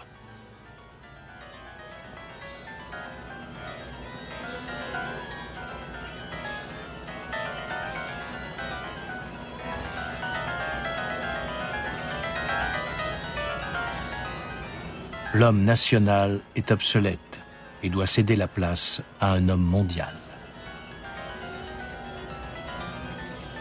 Experiments are conducted with mice. Mice exposed to a toxic compound are compared with others that were not exposed. Afin de mener à bien cette transformation, des scientifiques travaillant pour le compte de la CIA utilisent le LSD-25, une nouvelle drogue synthétique développée par les laboratoires pharmaceutiques suisses Sandoz. Comment pénétrer grâce à cette drogue dans le subconscient de l'homme afin de le reprogrammer.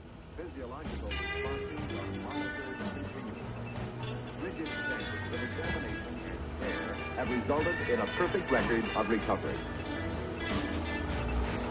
As soon as the compound appears to have potential as a chemical agent, process studies begin. By means of such studies, the best methods for manufacturing the compound in quantity are determined.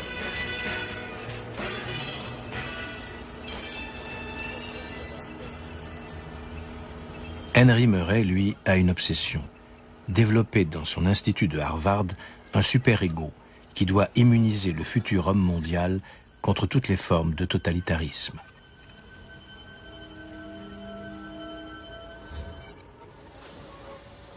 Il met au point une batterie de tests où il soumet les étudiants cobayes à un stress psychique extrême.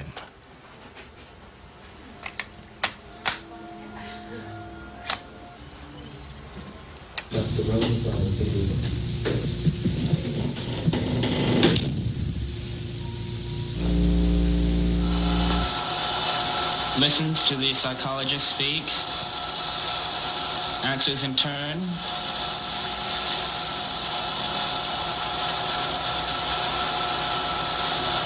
Talks slowly, moves his legs slowly.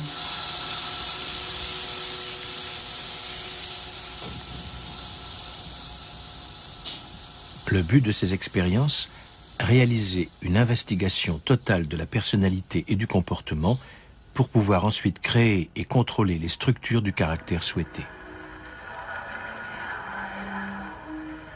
À la même époque, le LSD fait son apparition sur le campus de l'université de Harvard sous forme de sucre en morceaux.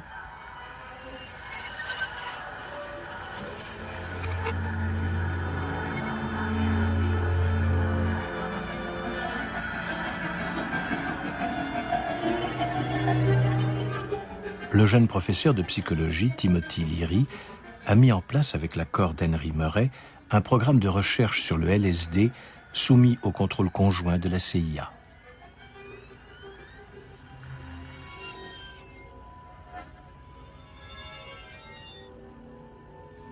Murray et Leary font eux-mêmes l'expérience du LSD. Ces expériences menées par Murray entre 1953 et 1964, sous les noms de code de MK-Ultra et Artichoke, visent à mettre au point des techniques de contrôle psychologique. Y participent des scientifiques de toutes les grandes universités américaines. Ces expériences sont-elles réalisées, comme certains articles sur Internet le prétendent, pour le compte de la CIA?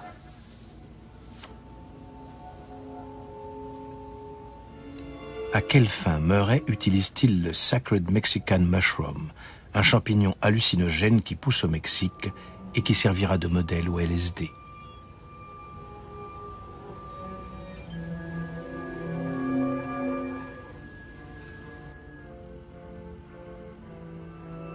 Toutes les expériences de Murray sont filmées. Ces films, tout comme les résultats des expériences menées sur Ted Kaczynski, ont aujourd'hui disparu.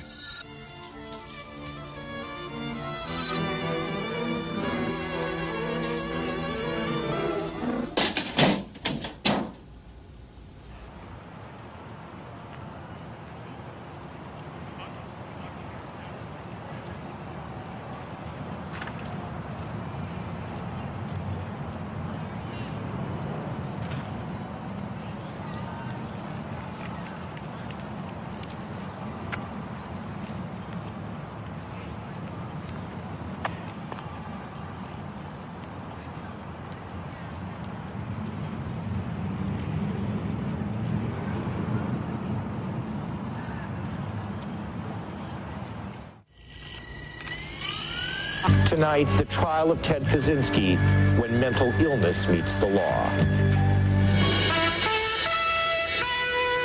It was a crazy beginning for the Unabomber trial, and crazy seems to be the right word.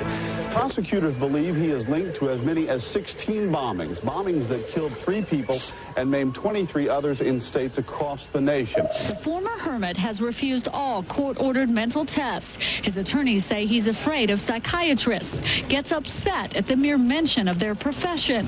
Paranoid delusional thinking dictates Mr. Kaczynski's life. He went on to say Kaczynski has concern over government agents, satellites, electrodes, and mind control. It's not surprising to me that a bona fide paranoid schizophrenic person believes their delusions are reality.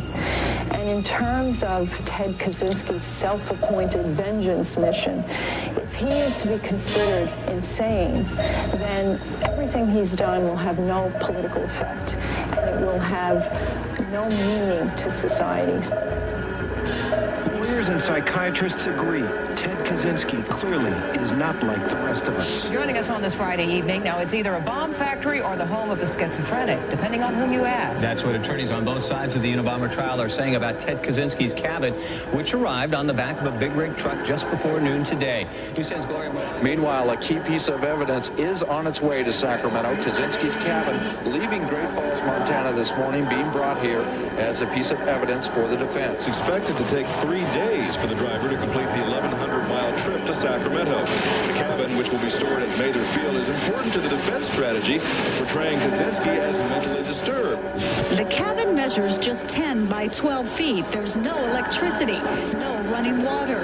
Inside, FBI investigators found volumes of evidence connecting the former professor to nearly all the Unabomber crimes. Did Ted Kaczynski have more than one cabin?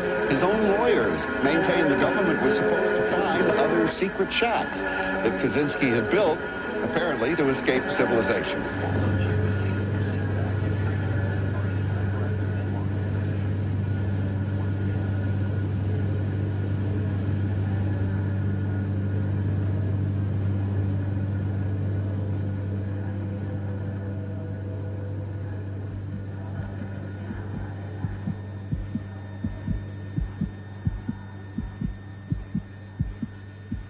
Florence, le 1er avril. Dans votre dernière lettre, vous me demandiez quel est l'imaginaire d'un mathématicien. Vous croyez sans doute que les mathématiciens pensent toujours aux mathématiques. Mais ce n'est pas vrai. Les mathématiciens expérimentés pensent rarement aux mathématiques. La plupart du temps, ils pensent aux fleurs, au soleil et aux oiseaux qui chantent au printemps. Peut-être pensent-ils parfois aux femmes, mais ils ne le font pas souvent, car leur cœur est pur. Vous allez me demander, comment cela se fait-il que les mathématiciens ne pensent pas toujours aux mathématiques? Je dois vous informer que les mathématiciens ne sont pas des scientifiques, mais des artistes. Vous souvenez-vous que je vous ai écrit au début que je n'étais pas un scientifique? Mis à part les mathématiques les plus élémentaires, comme par exemple l'arithmétique ou l'algèbre que l'on apprend au lycée, les symboles, formules et mots des mathématiques n'ont absolument aucun sens. Toute la structure des mathématiques supérieures est une immense escroquerie, un simple jeu, une farce inconsidérée. Vous allez me demander, n'y a-t-il pas un traître pour faire éclater la vérité? Oui, bien sûr, il y en a. Mais l'affaire est tellement incroyable que personne ne les prendra au sérieux. Le secret n'est donc pas menacé.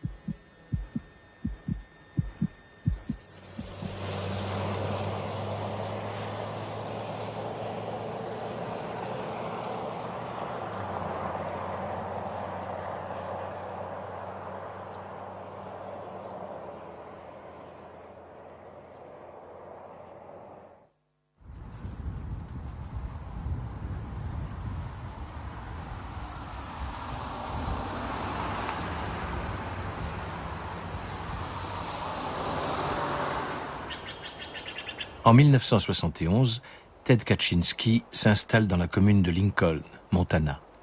Ses voisins sont Butch Gehring, propriétaire d'une scierie, et Chris Weitz, professeur de piano.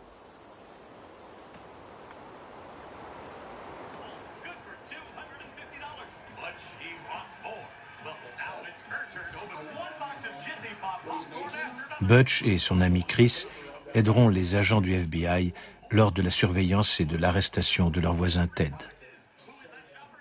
Chris cherchera et trouvera la deuxième cabane de Ted, celle qui apparemment lui servait d'atelier pour fabriquer ses bombes. Cette preuve confirmera la théorie du FBI. Ted Kaczynski est bien le fameux Unabomber. Ted's home cabin, there became more and more people moving in.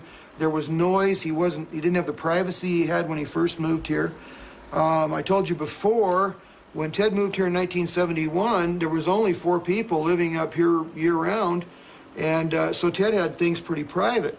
Well, at the time of his arrest, Butch has had all kinds of neighbors move in, and Ted liked to be by himself where he could work without being surprised, having somebody knock on his door or just show up or somebody come by.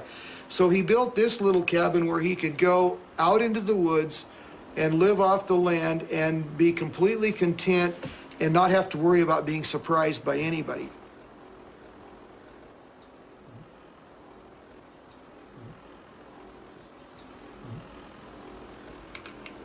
You'll see here in a kind of a scrap pile right here, and right underneath of this tin, there was quite a few short lengths of pipe that had been drilled, the beginnings of explosive device, bombs.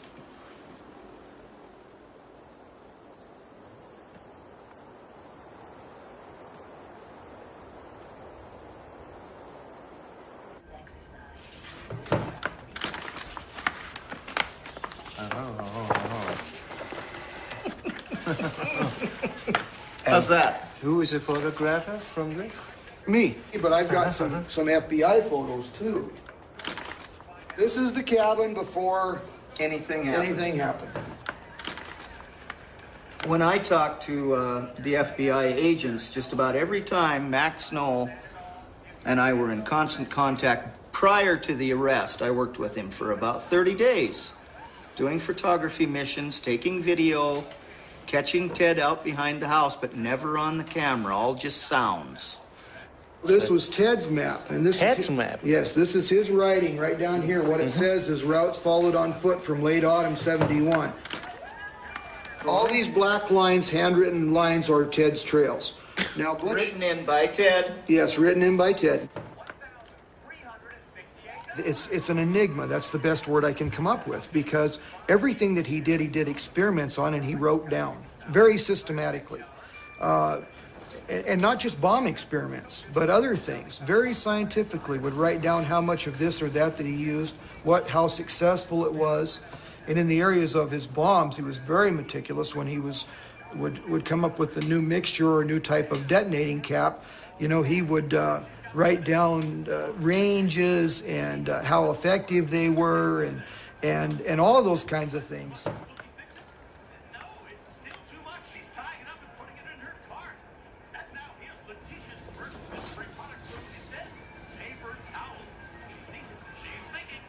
And then later on, after the FBI finally started to cooperate with me, then they gave me some copies of some of his writings about some of his camps.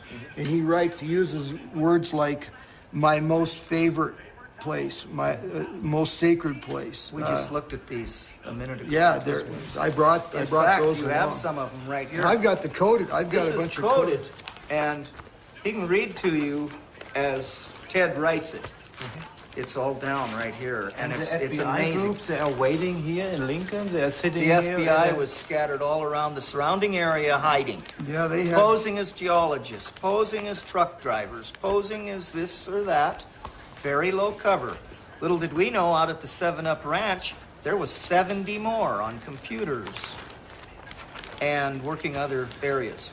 So they covered it real well. In the field right around here, there was probably, 15? That were pretty regular. Oh, yeah. I'd say. Yeah. And when Max called me the night before the arrest, he said, is it okay if I use the mill as a staging area for the arrest? He says, I think I've got enough. And I asked him, I said, Max, well, how much do you expect to happen tomorrow? What do you have involved? He said, it's going to be overwhelming. There's going to be press. There's going to be a lot of press.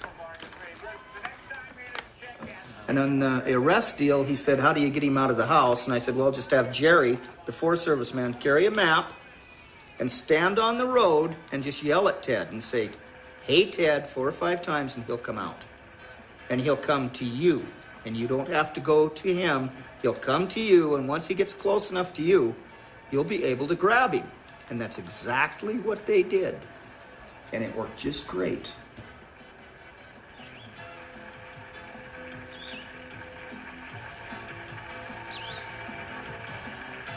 This is Randy West for Supermarket Sweep.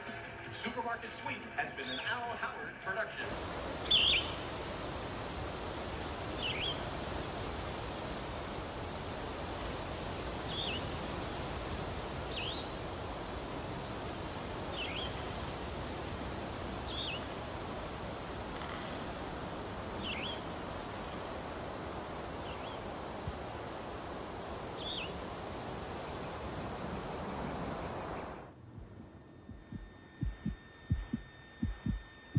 Florence, le 14 avril. Vous me demandez par quels moyens peut-on refuser de prendre part à la réalisation d'une utopie quelconque? Qui me donne le droit d'utiliser la violence pour m'y opposer?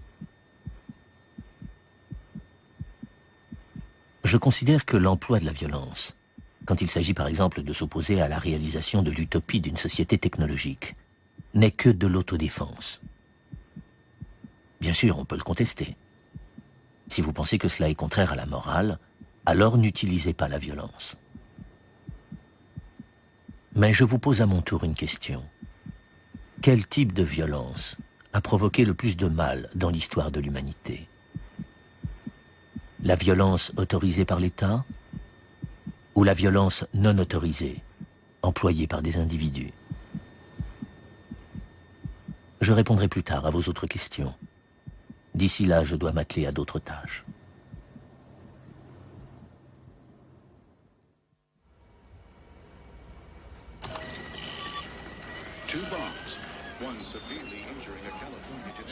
En 1993, l'ingénieur informatique David Gellert reçoit une lettre piégée.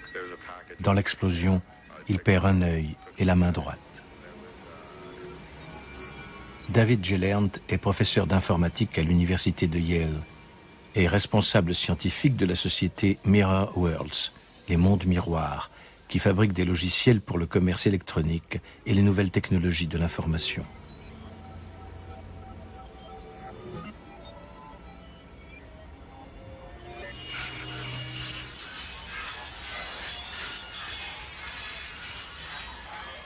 Mirror Worlds est également le titre d'un ouvrage qui a rendu Gellert célèbre. Il y décrit l'avènement d'une société virtuelle basée uniquement sur des logiciels.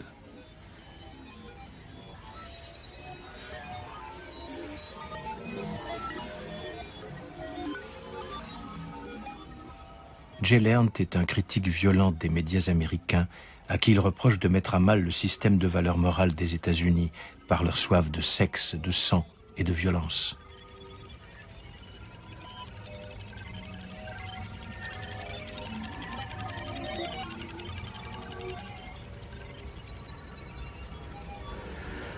The idea of Mirror Worlds, the book, was that the institutions and the organizations that we deal with every day that are becoming more complicated all the time would be mirrored in software, so that if I wanted to know what was happening at the university, I could look at the software image of the university and find out what was being taught and who was saying what and what was happening today and so forth. If I needed to deal with a government agency or with a company or with a hospital or with any organization, the organization would be reflected in software, like a building reflected in water. And the software version of the organization would be easier for me to understand and to deal with. It seemed to me that with the rise of global computer networks and more powerful desktop computers, that this would inevitably emerge. Nobody can control it. That's true, but it's not necessarily bad. It's an organic system, it's a distributed system. It's a system made of many tens and hundreds of millions of human beings, each one making his own decisions. And the uncontrollability is not necessarily bad. It makes things interesting.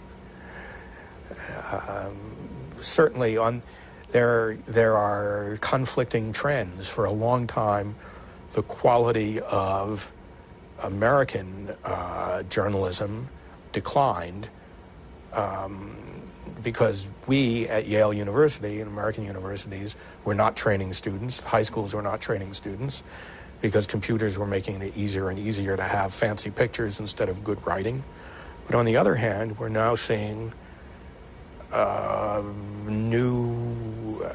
it's easier to have a new TV station. It's easier to have a new newspaper. And computers have a lot to do with that also, because now you don't need a factory and a linotype machine, and it's much easier to produce a newspaper and make it available, sell it on the internet or the web.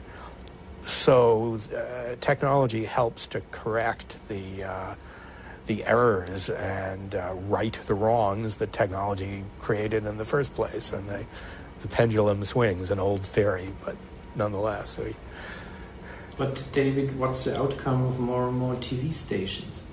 When you got a letterbone, that wasn't virtual, it was reality, and you, the victim, and the supposed perpetrator, were a real feast for the media.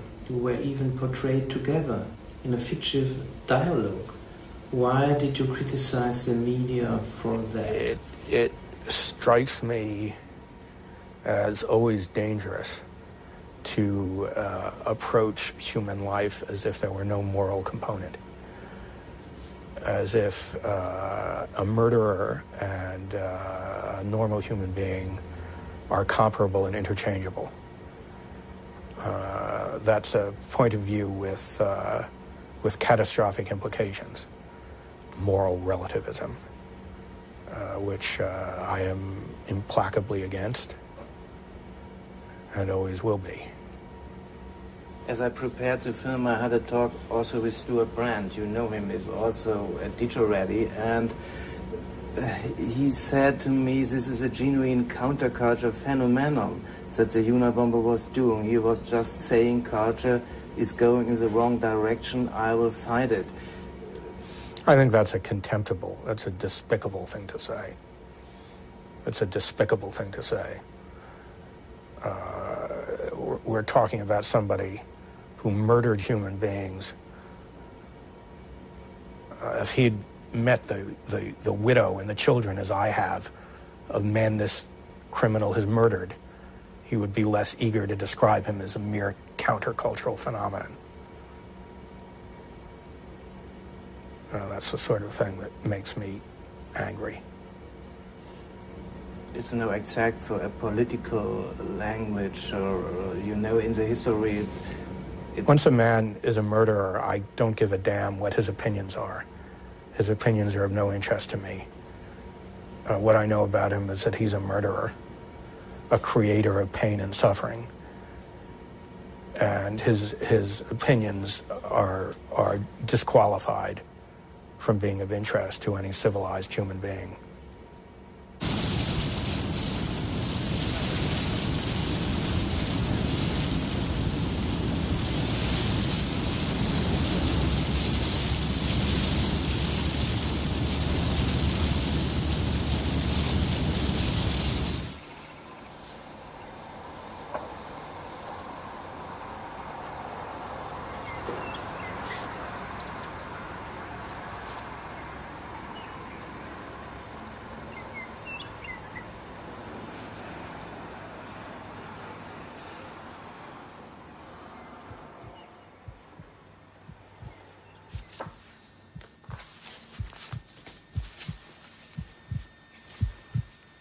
Florence, le 2 mai. Cher Monsieur Dambeck, je poursuis ma réponse à vos lettres. Vous me demandez qui est habilité à décider du droit. Je prétends que personne ne l'est. Dans les sociétés civilisées, il est d'usage que ce soit l'État qui établisse le droit. Dans les sociétés non civilisées, ce sont les coutumes et les traditions. Si l'on refuse et s'oppose à la norme du droit établi par l'État et les coutumes, on aboutit à une révolution. Bien sûr, personne n'est habilité à la faire. Si vous pensez que c'est immoral, alors ne participez à aucune révolution. Mais la révolution est le seul moyen permettant de s'opposer au système technologique.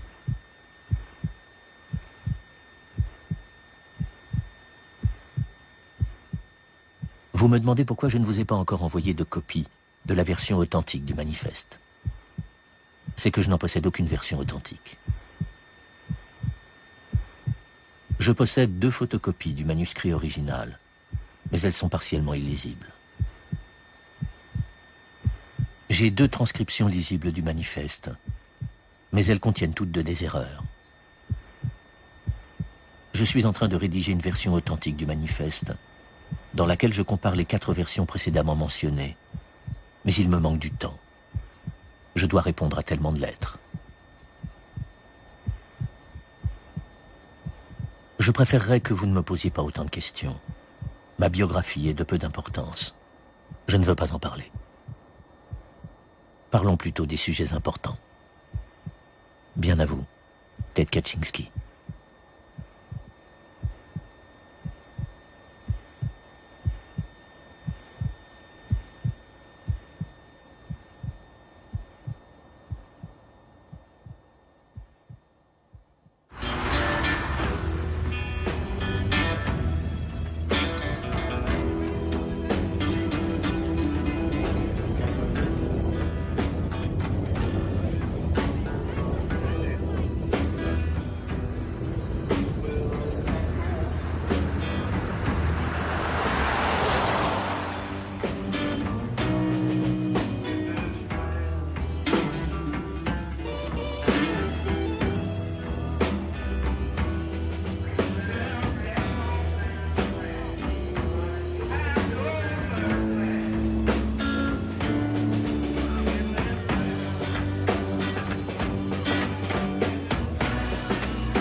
Reality isn't this thing in front of us on a proscenium stage. It's a movable feast. We are creating technologies. Then we are the technologies. Well, he was saying the culture is going a whole direction here, and I think it's a dangerous direction, and I will personally prevent it from going there.